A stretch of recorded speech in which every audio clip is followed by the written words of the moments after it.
everyone's here, we'll begin. So, hello, my name is Sarah Brinks, and I am the moderator for this session. Welcome to Can I Have a Full-Time and a Startup? The answer to that is yes. Yes, you can have both. We have several amazing panelists who are going to discuss how they've been able to have both. Throughout the session, please feel free to ask any questions in the chat, and we will answer them during the open Q&A portion of the session. It is my pleasure to introduce Julia Harid, a Deloitte consultant and founder of MakerGirl, Eddy Meija, an Intel professional who leads several startups outside of his full-time job, and Connor Lake, who works at GoDaddy and is owner of StackN Solutions. Thank you all for joining us, and I would like to kick off the session by asking each panelist to tell us more about your full-time job and what startups and projects are you working on. Sure, I can start. So I currently work at Deloitte & Touche in it's called Finance and Enterprise Performance. So we work with companies mostly like assessing their finance groups to see how they can work better and optimize their people and really just improve their processes and technology. So that's what I do full time, and I've been at Deloitte for 5 years. I started in audit for 3, and then I'm in consulting. And then I also co-founded MakerGirl, and we teach young girls how to 3D print to get more girls in science, technology, engineering, and math, which I started, in 2015, so 6 years ago. So I've definitely been doing both for a while, and it's evolved over the years. So that is my answer. And I'm Eddy Meija. I work at Intel. Intel's a microchip manufacturer. I think it's the largest one in the world. It's pretty common that your computer probably has an Intel chip in it. And I am a category manager. I was called a commodity manager. It's basically I do procurement for enterprise software. So somebody needs software, and I go and find their software, make sure we get best pricing, legal terms. So basically, all day I'm talking, negotiating with suppliers. My side startup, so I have three startups. I would say my first one is Earnest Earth.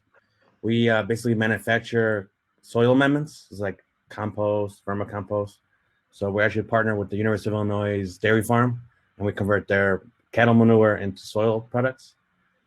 Second one is Display Infinity, and I sell display cases for collectibles, specifically shoes like Jordan, sneakers, sports memorabilia, and that's that is an e-commerce business.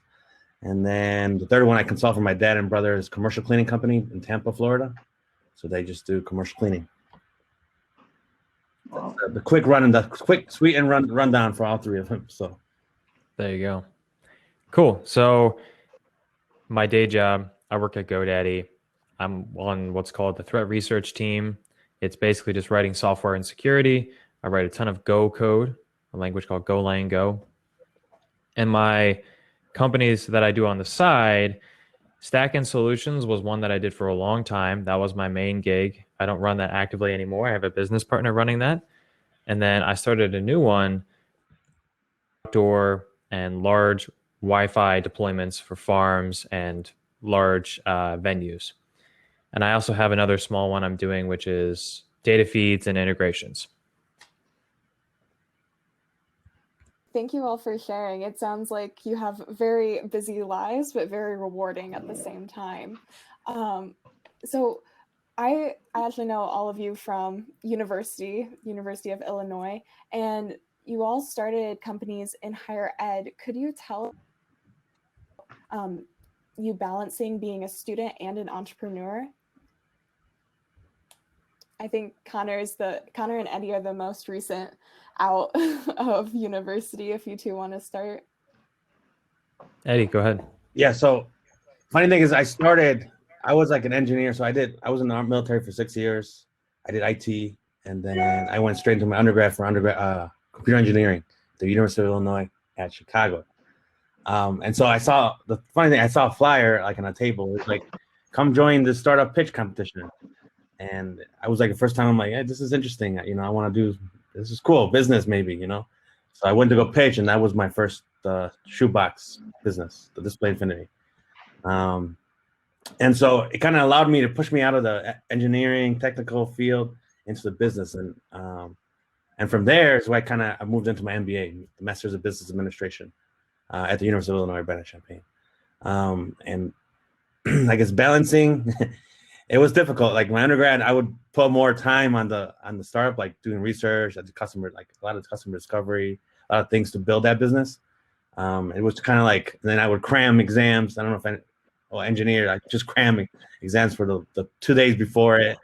So it was definitely a balancing act.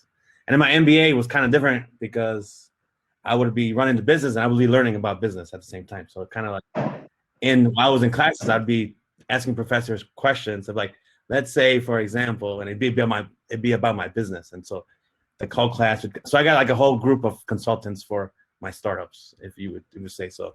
I kind of leveraged that. And then, of course, I was part of iVenture Accelerator program at the University of Illinois, Future Founders. So I was always like in the different programs that provided like startup knowledge, because I didn't know nothing. I came back from an IT background, engineering, and then shoot to business, which I had no idea.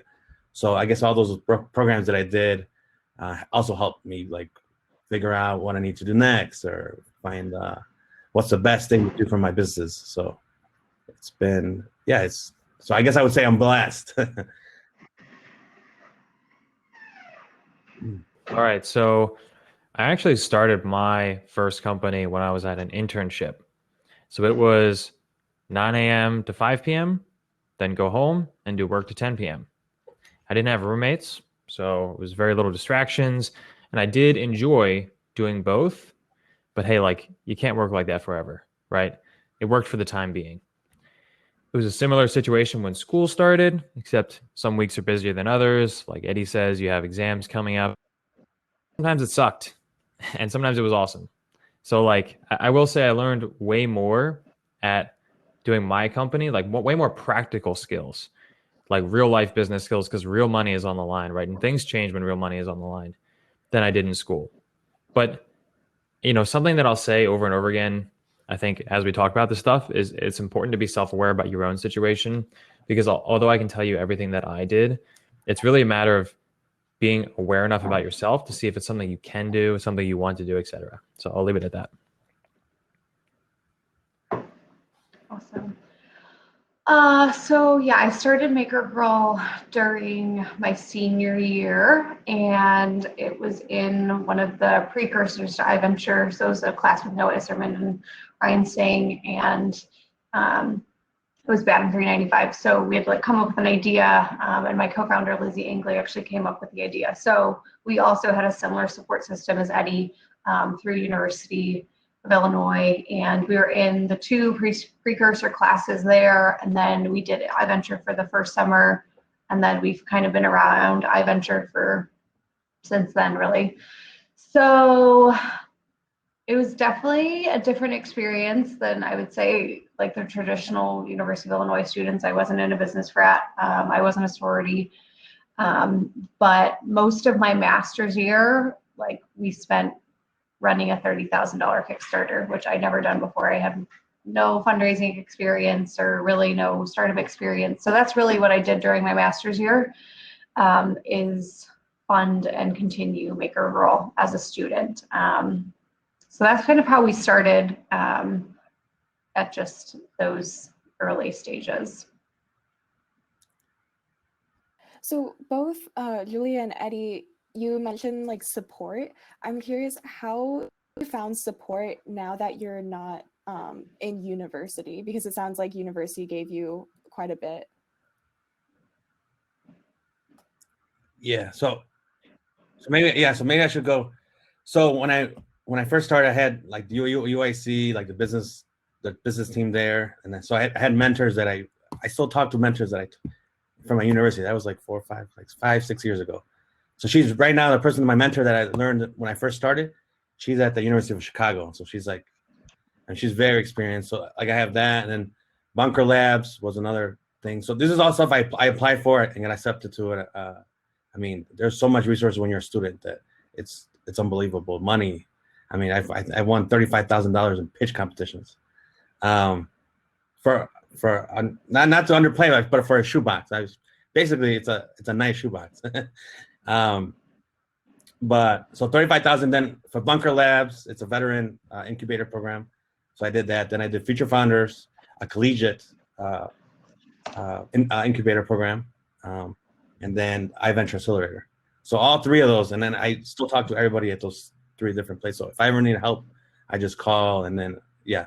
So I got a big long list of people that I can reach out to from all those different experiences that I went through. Yeah, definitely what Eddy was saying about being a student, like you've access to so many resources. So definitely as a student, like just look for them and dig for them because they are there. It might not always be the most clear, but they are for sure there. I'd say they're like more available as a student than anywhere else. And you can talk to anyone and just say, hey, I want to talk to you, I'm a student, and people will like gladly listen. So definitely use that to your advantage.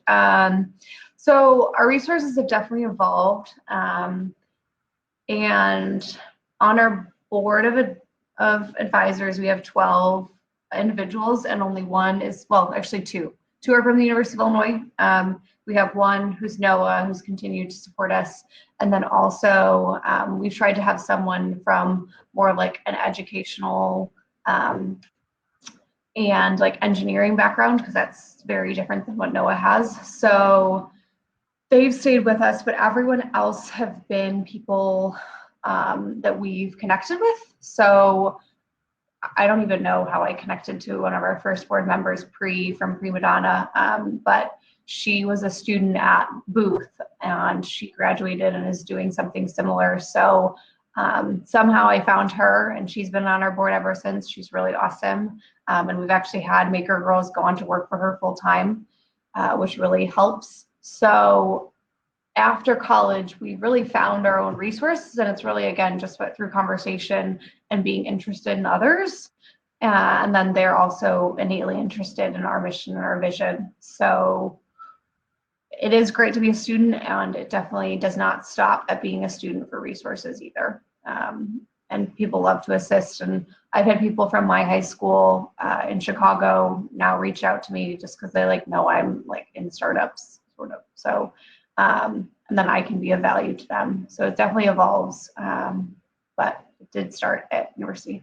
And it's kind of funny you said that so I post updates about what's going on with everything. And so every like 3 months I post like, hey, this is what's going on before on Facebook. And people are like, they're looking, and then they'll reach out to me like, hey, I just talked to somebody who collects shoes and here's their number, and they'll connect me with somebody. And so that's cool. And then another thing I did was before COVID, I used to go to like pitch competitions just to go look and hear people and meet people. But now it's kind of been hard, but I actually signed up for, I think this is about a month ago. Design Pickle is like I don't know if anybody's familiar with it. They should send a lot of ads. Basically, they do like design work for you, so you don't have to hire a designer. So I saw the guy was speaking in Arizona, because I looked Arizona startup community, and so they had him as a speaker. And so I just showed up and then started asking questions. And I mean, I connected with the people at Design. They actually reached out to me, like they were trying to hire me, but I was like, no, I was just trying to listen to what the good advice that he had and how he started his company, how he grew it. And so that's another form of stuff that I kind of do on the side. Do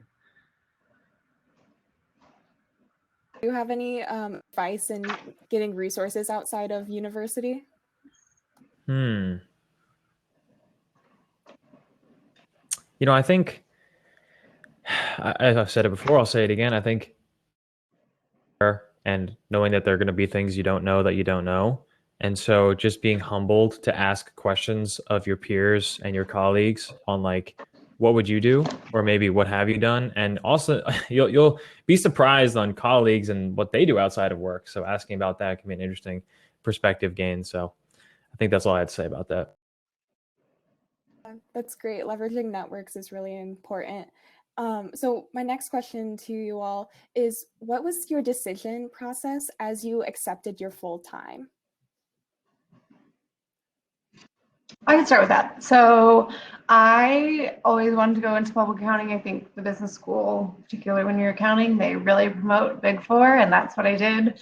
But I also really wanted foundational business experience, and I thought that's what audit gave me, and I still think that. So I am really glad that I did that. And I actually started interning at Deloitte like my sophomore year. And then the summer before, I was in New York City interning with Rent the Runway and Condé Nast. But it was a very easy decision for me because I knew that's what I wanted to do. And it was also like supported from my dad and also supported by the university. So that process was very easy. Leaving Deloitte, I still haven't done, so I can't tell you about that one.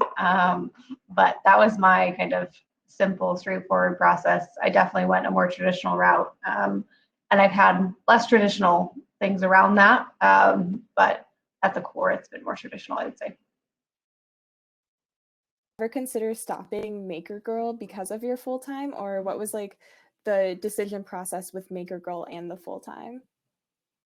Yeah, great question. So, I mean, we really hired, so I guess it's like 3 or 4 years now that we had a full-time person. But at the time before we did, myself, I wanted to really continue working at Deloitte and having that be where I derive my income and where I spend the most of my time. And my co-founder, Lizzie, she had the same thought, and then she pursued school as well. So we really wanted to continue Maker Girl and really have it flourish. And we knew that in order to have Maker Girl flourish and succeed, like we needed more time. So in order to create that more time, we had the business need to hire a full-time person. So about 3 years ago, we hired a past university student who was on our team, and they ran it ever since. And we've loved having them. And they, like, we have our new person, Mary Hadley, who's awesome. And if you haven't met her, I hope you do soon. Hopefully live. We'll see when that is. And we're actually looking to hire another person. So we're looking for a director of programs, which is very exciting. And I can talk more to that later. But there's definitely times when I thought about doing Maker Girl full time and not. But having a support team, you can get a lot more done. So that's what we've done. And why we have so many university students that assist us, like you, Sarah, have helped us from time to time. And I'm sure others on the line have too. So we definitely have a larger team than just the one full-time person. And yeah, there's a lot of people behind our mission. Thank you. Connor, did you want to speak about your process?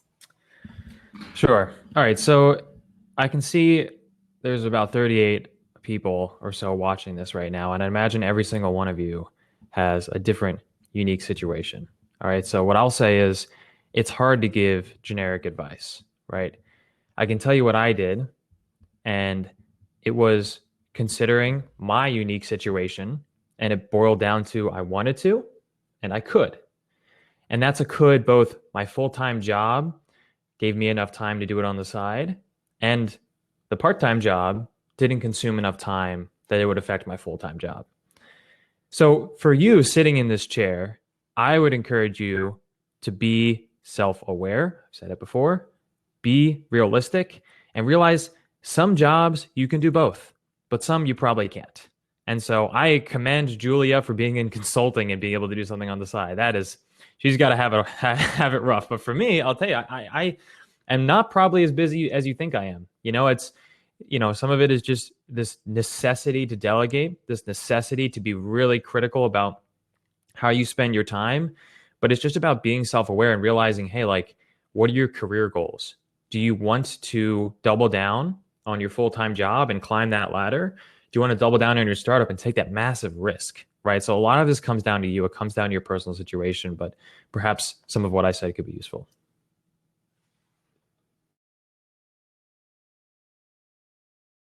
Eddy, you have, 3 other projects on the side?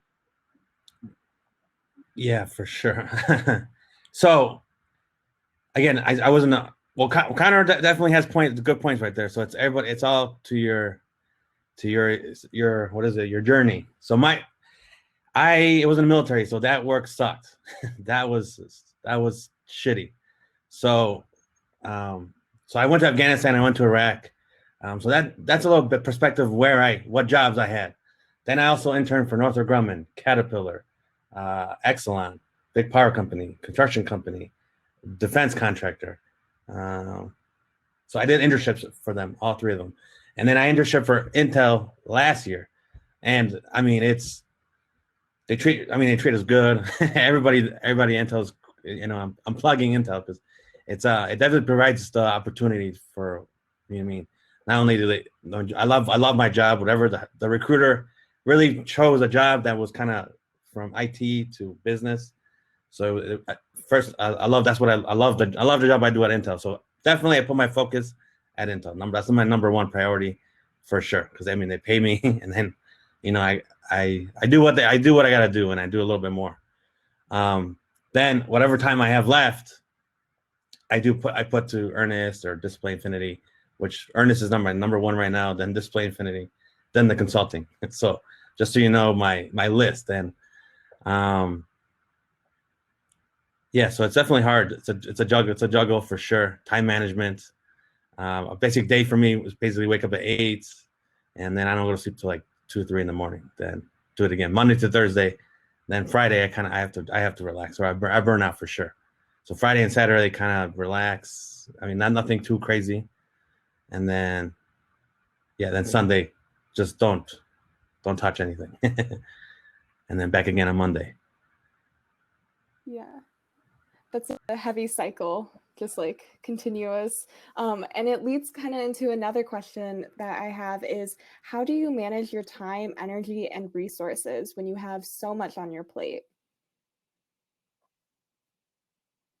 I can start this one off.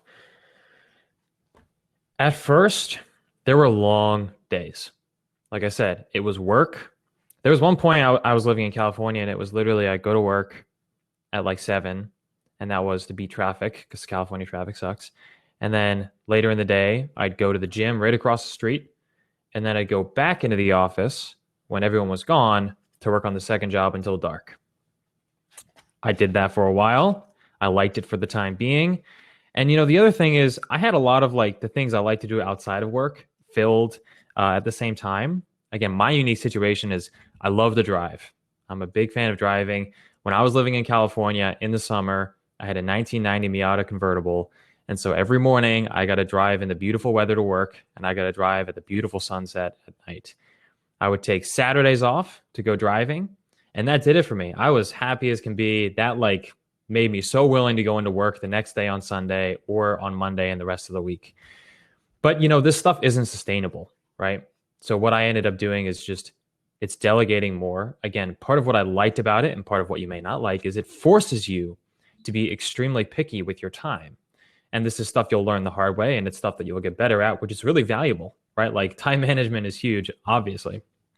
So another thing I'll say is my main company that I was running is unique in that it's more of a small business. So these two are doing more startups, I'd say, than mine was a small business. It was consulting, right? We built web apps, we built mobile apps for startups and small businesses. And so a lot of the project work was done by the team, my team. And so I just had to do a lot of the higher level stuff. And so very conveniently for me, as time went on, my time commitment went down, which is great, right? That might not all be the case. In fact, it's likely going to be the opposite. And that's going to be a decision and this is something I thought about a lot too. Like, hey, should I quit my day job and go full time on the side thing? And COVID hit around that time, and then my side job wasn't performing as well. So it was, it ended up working out for me to do both. But this is just, I'm trying to just give you an idea on like kind of my thought process and stuff that might go through your head. The other piece of advice I might say is if you're really doubling down on doing a startup and you're looking to raise money, I'd say it's probably difficult to do a full-time job and have raised money from investors. Because from the investor's perspective, seeing you work a full-time job as they pay you to work on something else, they're probably not going to like that, right? So I will say if you're trying to double down on raising money, do double down on raising money and let that be your cash flow. Let that be your full-time job. But for me, I do small businesses more so. And small business is more like, hey, how can the business make money outside of it? It's a separate thing. I've never raised money in my life, and I'm grateful for that. But there's something, it's a whole other beast to try and raise money. But yeah, maybe that's just another useful piece of information. Yeah, so how I kind of manage it all is I make sure everything's on my schedule or my calendar. So like everything is on my Outlook, no matter what it is. And if it's not on there, then it like kind of doesn't exist in my life. So like that's really like what I look at day to day and make sure I know what's happening. So like I'm getting wedding or married in May, and like we have dance classes, like I have those on there, and like I have every work meeting, and then I have this on there. So I have all my Maker Girl calls on there too that I have throughout the week. So I can actually visually see what I'm doing that week. And then like if it's too much Maker Girl, or if it's too little, or if it's just like a big Maker Girl week, then I know that, and I know I need to start like my actual work earlier or later or whatever it is. So that's really how I manage it. And if you have things that are just like in your head, you're probably going to forget about them. So that doesn't work. And so what I do is Outlook, but really just creating a structure that works and that like reminds me and that I can look at any time. That's kind of how I keep all of my different commitments in place. We tag on that before Eddie, you go. Something I do, and here's like a specific technique that might help you. I have a calendar that's called time budgeting. And so whenever I know I need to do something, I will create a calendar event on roughly how much time I think it's going to take. That way I can literally see in my day, like I am not going to have time to finish all this stuff. And I need to plan out my week, and that helps with the time prioritization. So awesome point there, Julia. Mm-hmm. Thanks. Yeah, I definitely use my calendar. It's the Bible. Yeah. So yeah, everything on my if anything is on my calendar, I won't do it. So it definitely is on my calendar. And then what Connor said with the delegation, I definitely do delegate. You can't do everything, for sure. You cannot do everything. So an example is, so I was at Ernest. I was designing the machine. I was designing the machine. I was doing the electrical work. And I'm like, I can't do all that and to run the business. And so I found somebody that joined the team that's PhD candidate in mechanical engineering. Now he's building the machines. The electrical parts, I found a doctor in mathematics. He's not part of the team. He's doing the electrical, so it relieves me. I'm doing that stuff so I can focus more on, the business side, building the business, seeing how we're going to get more money to scale our operations. So that's an example of that. And then Display Infinity, it's very light touch. I did all the hard work when I was in college. Now it just ships from China to Amazon, and then from Amazon takes care of customer support, shipping. They do all the back end stuff, so I don't have to worry about none of that. They do take a big chunk, but I had to look at, well, if I spent all this time packaging boxes, putting stickers on them, being on the phone, I probably Intel would fire me for sure. So I had to delegate that to Amazon, and I do lose some profit, but at the end of the day, it works. That's what I had to do. What I had to do what makes it work. So that's how I balance those three. And then the consulting work is just at the afternoon, whatever. And I sit down and I do a task. It's like game time. If I lollygag, I'm not gonna be productive at all. And then again, you gotta know you gotta know yourself. So some days I'm very creative. So I'll be like, I can write a bunch of stuff, or if it has a lot of creativity involved, or something very light touch, then I know which days. Like Mondays are not my very creative days, but Tuesdays, Wednesdays, Thursdays, I know that I'm good. Friday, I'm beat. And then, so it's kind of put all my main tasks Tuesday, Wednesday, Thursday is what I kind of focus on. I 100% agree with the calendar being like your best friend. As a college student, I use it to time budget too. So definitely love that technique.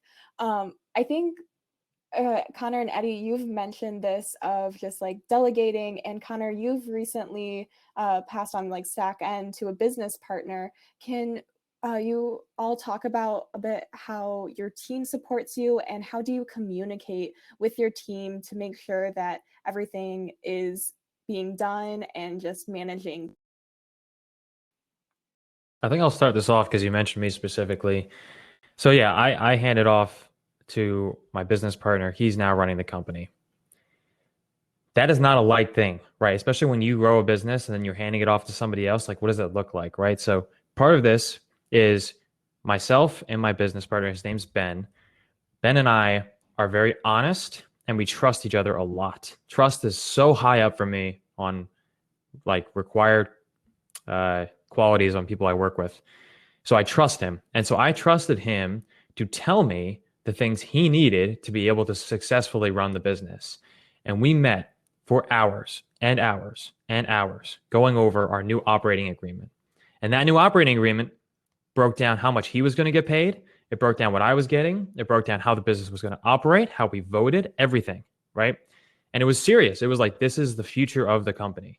So when doing that, right, it's a matter of, I was self-aware enough and honest enough and swallowed my ego and just said, hey, we need to be clear about what's important to me, right? And what's important to him, and listen to that. And then we planned. It took a long time. It was a month-long process. And then we agreed January 1st of 2021, which is this year, he would start leading the company. And we got it all done. I'm telling you, it was like one of the last few days in December. We finished it, signed it, and got it done. And we're like, whoa, finally celebrate the new year with having it done, right? So I guess, if I could just double down on that one point, it's that you have to be honest with yourself. You have to be clear with your business partners. If somebody's doing something that bothers you, you've got to tell them. You can't hold that against them without telling them. So something that I always do, something part of my just career policy for myself, is I will never talk about anything to somebody else without first going to them first, right? Because how can you possibly hold something against someone if they didn't even know about it? Maybe they are super receptive and say, hey, I had no idea. I'm sorry, I'll stop doing that, or I'll keep doing that, whatever it is. Or maybe they'll super against it, and hey, maybe you can work out something interesting or learn a little bit more about this partner. So anyway, I think that's valuable.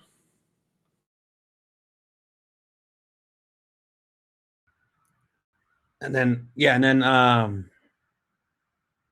transparency is definitely number one for sure. So you got to tell them what's going on, and that doesn't have to be all business. It could be like emotional. Like I think 2 weeks ago, I told my main partner in Ernest, Gabe Price, hey man, I'm burnt. I'm gonna take this week off. I'm burnt. So, and he understands because I'm running different things. So like that transparency, and I know that sometimes he's burnt too. I'm like, what's going on, man? How can I help you? I know that you're doing other stuff outside of Ernest too, and you can just tell if you listen to people, talk to them. It's basically just connecting, and then set goals. Like every week we have a meeting once a week, every 2 weeks. And it was like, hey, so what'd you do last week? What are you doing next week? When can you finish that? And I kind of set deadlines. So I asked them to set their own deadlines. And so, and then I follow up. Hey, how did that go? How's everything going? Are you stuck on anything? How can I help you? And basically just telling him, and then again, just reiterating where we're at in the company and where we're trying to get to. And so people get really motivated. You tell them, look, if we do this and this happens, we're going to get here. And they're like, yeah. And then they get excited and they work harder. It's funny, but it's real. People, you need like a goal. You need to see like the vision for you to, like, oh, if you're just worried about it right now, and that sometimes you have to have like a balance between what it could be and then where you're at right now, And I think that motivates a lot of people. And it motivates me too. So, and see the progress and I got to remind people where we came from. Like me and Gabe were outside in the farm. It was like now, freezing. We had our fingers frozen. It was like, I was like, this shit sucks. Why am I? We're just shoveling this shit into it's manure into the machines, and it was cold. I know we didn't have the right equipment. I'm like, this is the worst ever. So coming from there, and now we have like a more automated, like our manufacturing plant's more automated now. It's a big change. So we're like looking back, like, okay, we're going the right way. We came a long way from where we're at. And again, just thinking about that really reminds us and motivates us to keep moving forward. And Julia, I know you have a large team. How do you manage that and make sure that the communication is there?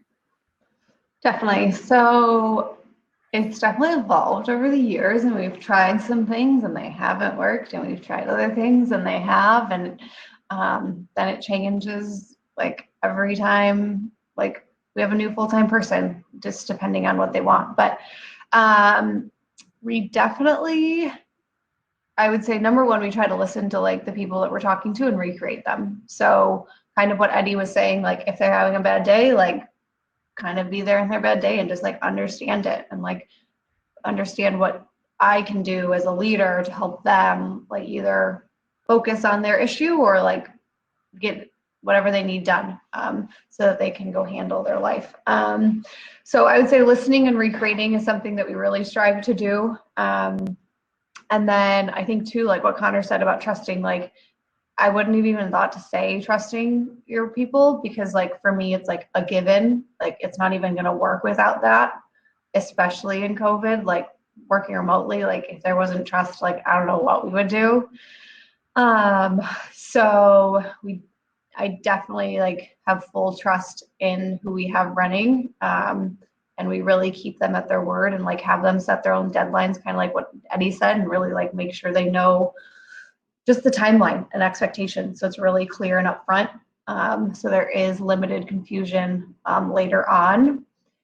And I think my last point would be to some extent, like I try not to manage people. Like I really want, like Mary's working full time for us and I really want her to run Maker Girl. And that is like what her goal is. And really for the university students, what their goal is to like be like accountable for their own work. I don't necessarily want to check in with them day to day. Like I definitely can if that's what they need. But I expect them to manage their own schedules and their own lives. And I'm always willing to be there whenever they need it so that they have the support system that they need to get their work done.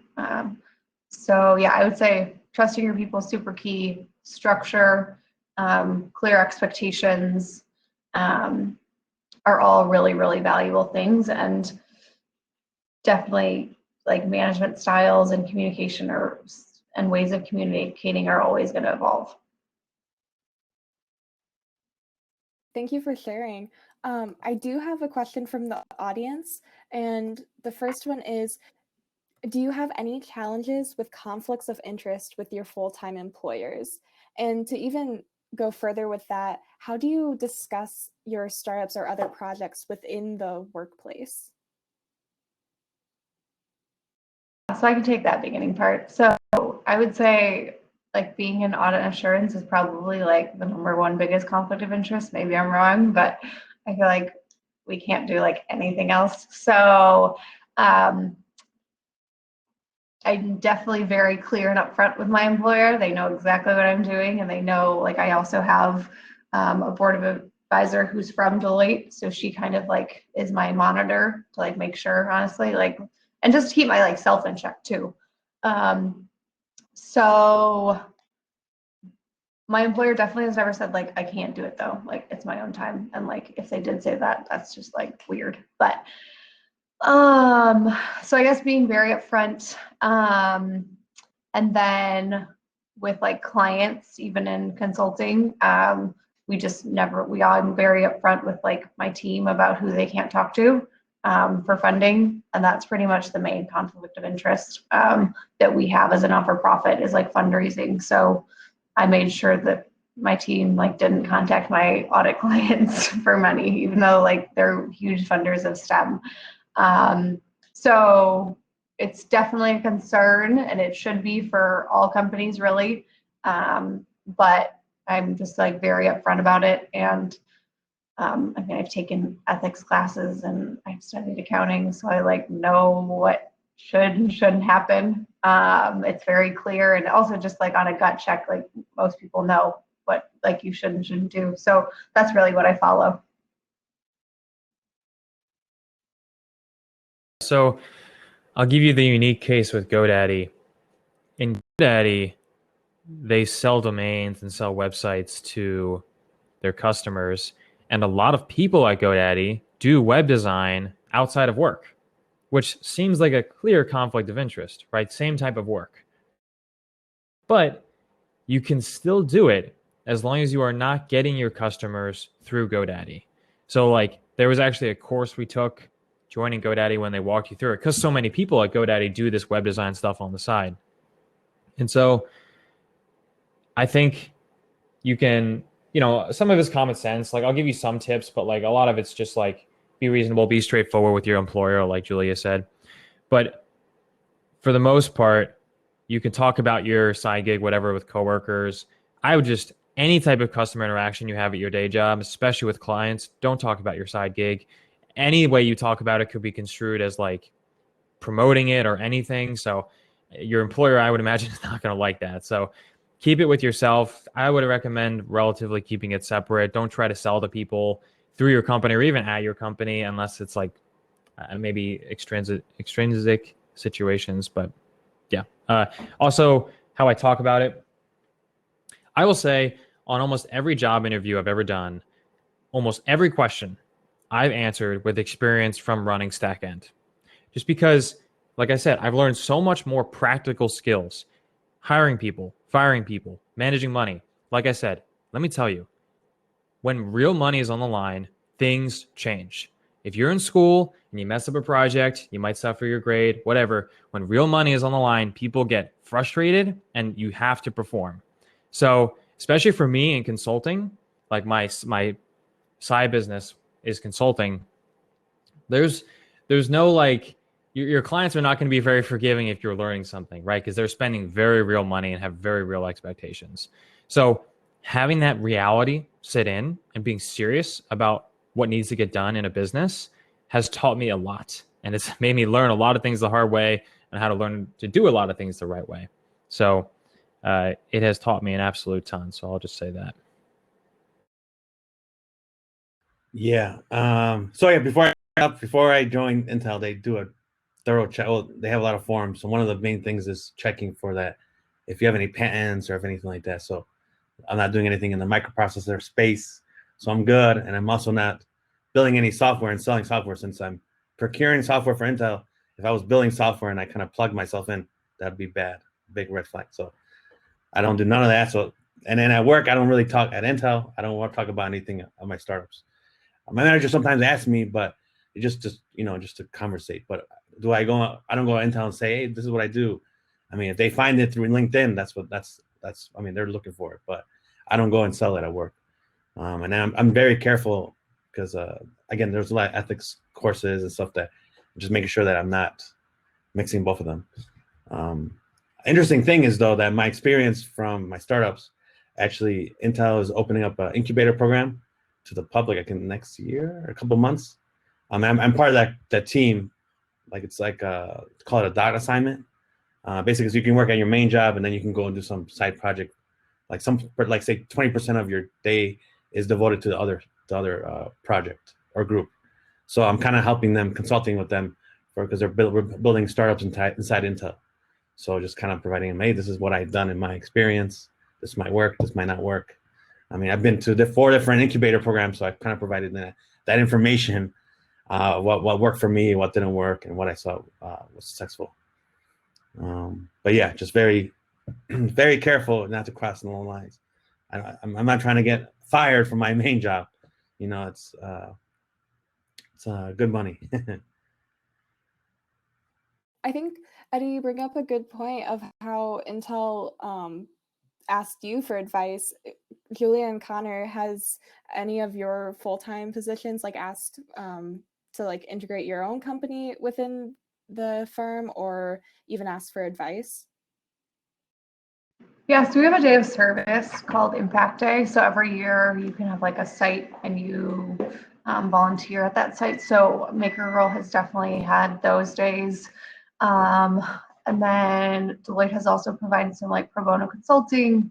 And I've been trying to think of if I've been on any panels directly for Maker Girl. Oh, we actually had a Women's Technology Day 2 years ago where they asked to like talk about Maker Girl and for me to like join in on the event. So it was definitely more like a women's initiative. So in that manner, yes, with client facing items, less so, just because they are very different from what I actually do. But I do think that startups and my nonprofit has given me a lot of like overall governance and structure and just understanding of what matters that I do bring to my day-to-day job. Me, very little. Very little mix between the two. Very little advice. No incorporation. Nothing like That from what your previous answer, that makes a lot of sense, Connor.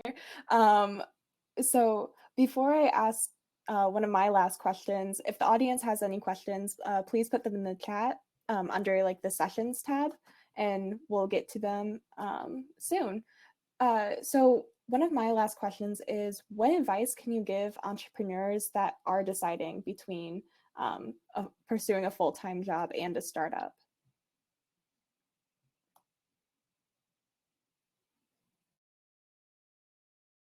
Well, it's so dependent on who these 36 people are that are on the line. Kind of to Connor's point a bit earlier, but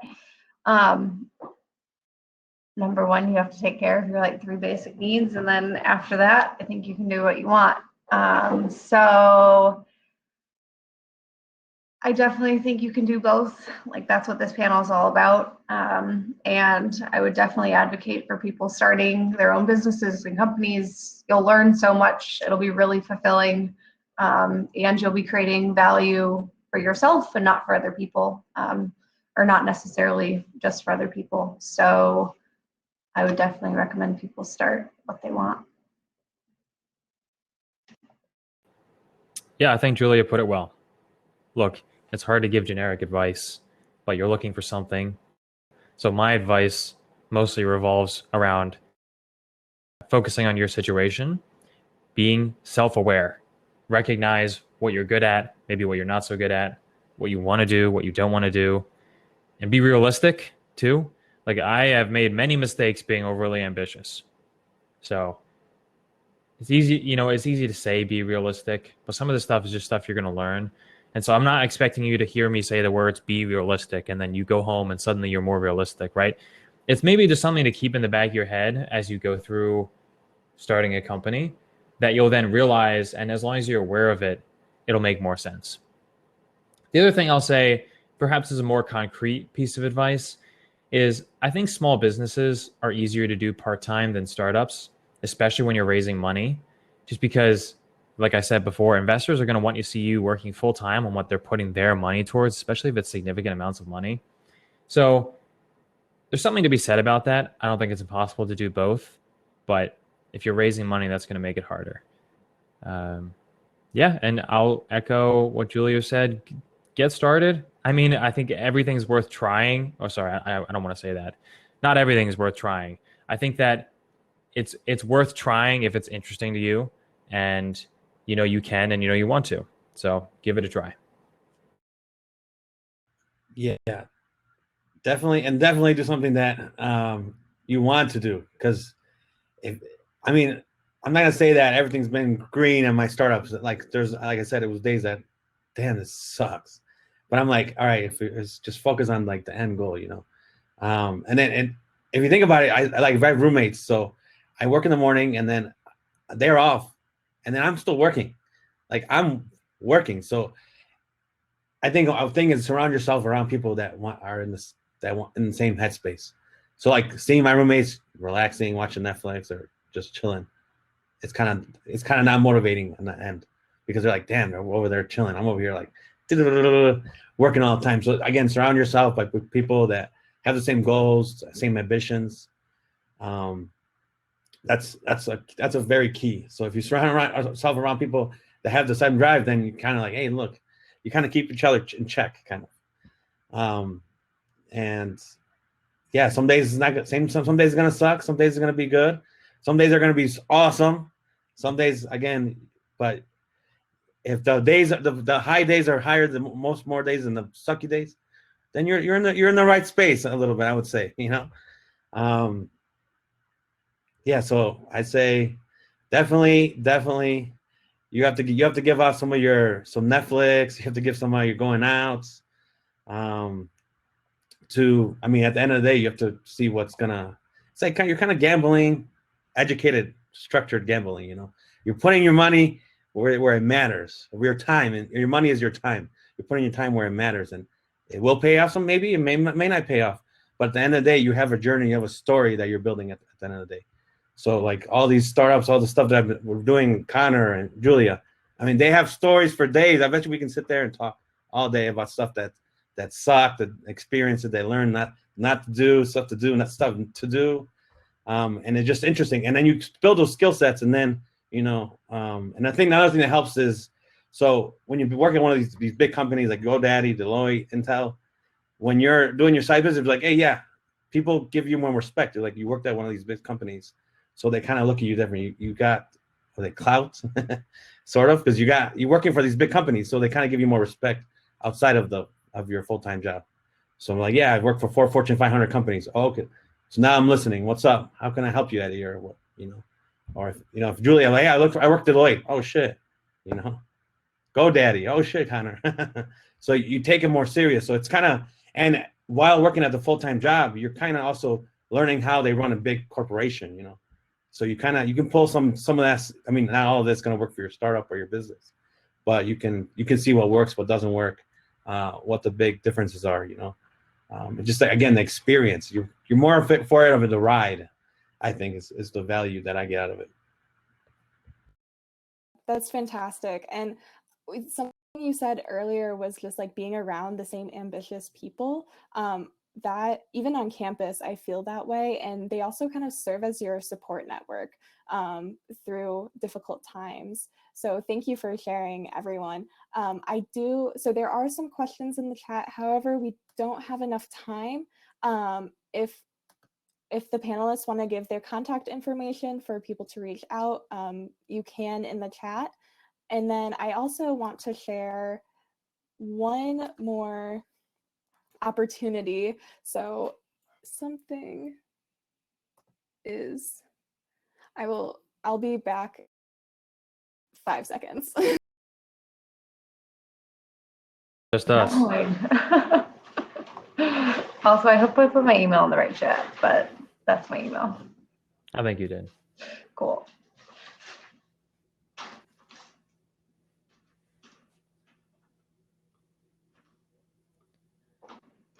Well, if we want, we can try to answer these. Any reason why you aren't working on your startup full time and grow it that much faster? I think I have a quick answer to that. Cool. Part of it is I didn't want to. And that doesn't mean I don't want to grow it 10 times. Of course I do. But part of it is I don't want to take that risk, and it didn't quite work out that well for me. Also, there was an awesome self-feeding cycle of like exactly what Eddie said. You learn stuff at your personal job, you apply it to your day job, and vice versa. I think one of the most awesome things in business, to touch on that next question too, is killing 2 birds with 1 stone, or killing 3 birds or 4 birds. When you can do multiple things with one piece of effort, oh man, is it amazing. Totally. All right, Sarah, back to you. Thank you. Yeah, Julia, actually, if you want to just talk about this upcoming opportunity. Yep. So we are hiring at Maker Girl for a second full-time person, man or woman, and this person is going to run programming with people to service and provide our curriculum. So we're really excited about this opportunity. And our last 2 full-time hires have come from the University of Illinois, and I know there's a lot of University of Illinois people. So we would love that. And if it's not, no worries. Share it with your friends. It's definitely, we're going to find this person because of the people that hear about us. So please share. And then there are also summer internships available. So if you are looking for an internship and interested in Maker Girl, definitely apply. And then also high schools. So if you have some high school students that you know or that are part of your family that you think might be interested, please have them sign up. And then the website is right there. So feel free to email me with any questions. My email's in the chat. But that is the status update. Thank you, Julia. And also thank you, Eddie, Connor, and Julia, for sharing your contact information. These 3 people are amazing. Highly recommend just reaching out, having a quick one-on-one, because they have so much more knowledge than they just shared today. So thank you again. And I'm sure many of the students have learned a lot today. And before we wrap it up, is there anything else that you would like to share? No, thanks for joining, students. Yeah. If you know anybody that sells that shoes, plug my Display Infinity for shoe cases. Anybody at Gardens, ErnestE.com, or it's going to be ernest.ag. Do you know? Just in mind. But yeah. Awesome. Yeah. Thanks for tuning in. Yep. Thanks, Well, Sarah. thank you.